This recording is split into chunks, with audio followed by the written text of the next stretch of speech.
Last time আমার ডেঙ্গুর সময় আমি যখন ডাক্তার দেখা দিয়েছিলাম, আমার মনে হচ্ছিল আমার ডাক্তার আমাকে না বুঝে ওষুধ লিখতেছে। এখন কেন মনে হচ্ছিল যে আমার ডাক্তার আমাকে না বুঝে ওষুধ লিখতেছে?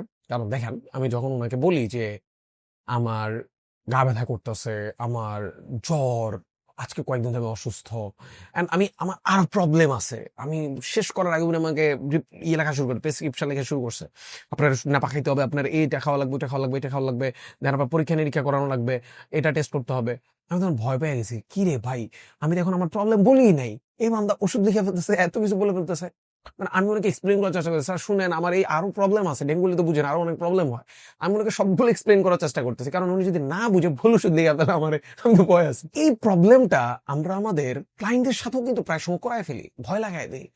ধরেন আমার কাছে ক্লায়েন্ট আসছে, ওর ভিডিও প্রোডাকশন অথবা স্ক্রিপ্ট এডিটিং অথবা গ্রাফিক ডিজাইন হোয়াটএভার কিছু একটা সার্ভিস লাগবে। তো আমি বলি, হ্যাঁ আপনি তাহলে আমাদের এই যে দুইটা প্যাকেজ, এর মধ্যে প্রিমিয়ামটা নেন, আপনার জন্য ভালো হবে। আমি ওর কোনো কিছু শুনি নাই, না শুনি না, আপনি এটা নেন, আপনার জন্য এটা ভালো হবে। তখন ক্লায়েন্ট ভয় পেয়ে আছে যে এই বান্দা শুধু নিজের সার্ভিস সেল করার জন্য চেষ্টা করতেছে না তো, আমার প্রবলেম না বুঝা। মানে ও তো ভিডিও এডিটিং করে দেয় আসলে, ও আসলে প্রবলেমের সলিউশন করতে, সেল আনতে, হোয়াটএভার। আপনি এখানে ট্রিপল পি এর মেথড অ্যাপ্লাই করেন। ফার্স্ট পি, আপনি আপনার ক্লায়েন্টের পেইন বুঝেন। P, pain. ওকে, পেইন বুঝতে হবে, ওনার সেলস নাই, ওনার এঙ্গেজমেন্ট নাই, হোয়াটএভার, ওনার পেইন বুঝেন। এন্ড সেকেন্ড পি, সেকেন্ড পিতে কি? সেকেন্ড পিটা হচ্ছে আপনার প্রসেস, আপনি কি প্রসেসে উনার ওই পেইনটাকে আপনি সমাধান দিবেন। ওকে, সো আপনার ওই প্রসেস বলতে হবে যে আমি এখানে আপনার জন্য একটা ভালো ভিডিও এডিট করব, ভালো ভিডিও শুট করব, স্ক্রিপ্ট লিখবো, ডিজাইন করব, হোয়াট এভার করেন, ওই প্রসেসটা তারপরে যায় পেইন শুনে ওই পেইনের ব্যথা দূর করার জন্য হচ্ছে আপনি আপনার প্রসেস দিবেন। এন্ড প্রসেস দেওয়ার পর লাস্ট ওয়ান আপনি কি দিবেন?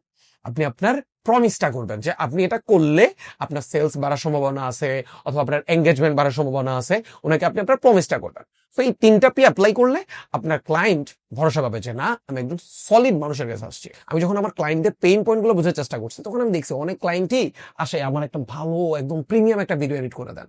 তো আমি যখন ওনারা আস্ক করি কেন আপনি কেন ভালো ভিডিও এডিট করেন, বলে যে আমি এটার জন্য আমার এঙ্গেজমেন্ট বা এটার জন্য আমি করাতে চাই।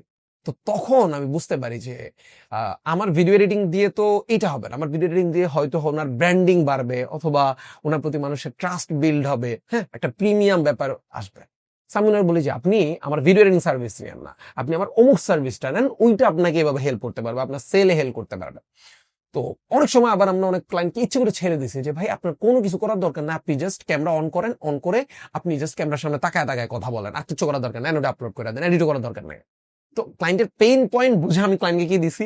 সলিউশন দিছি। দ্যাটস ওয়াই ওই ক্লায়েন্ট যদিও এইবারে আমার থেকে সার্ভিস নেয় নাই বা ওনার প্রয়োজন নাই, ওনাকে বুঝাই দিতে হয়েছে যদিও, বাট উনি নেক্সট টাইম যখন ওনার ভিডিও এডিটিং বা যে কোনো কিছু সার্ভিস লাগবে, একটা নাম ওনার মাথায় ঘুরবে, সেটা কি? সাইফা। কেন? কারণ আমি ওনার পেইন পয়েন্ট বুঝে ওনাকে সমাধান দিছিলাম। সো আপনারা অবশ্যই আপনাদের ক্লায়েন্ট মিটিং এ বা প্রেজেন্টেশনে এই ট্রিপল পি এর যে মেথডটা এটা অ্যাপ্লাই করবেন। এন্ড আমার ওই ডেঙ্গুর ডক্টরের মতো ভয় লাগাই দিয়েন না, আগে কথা শুনেন, কথা শুনে তারপর প্রেসক্রিপশন করেন বা তারপরে যা হচ্ছে আপনি ওনাকে কি সার্ভিস দিবেন ওইটা লিখেন। ওকে, বা ওনাকে বলেন।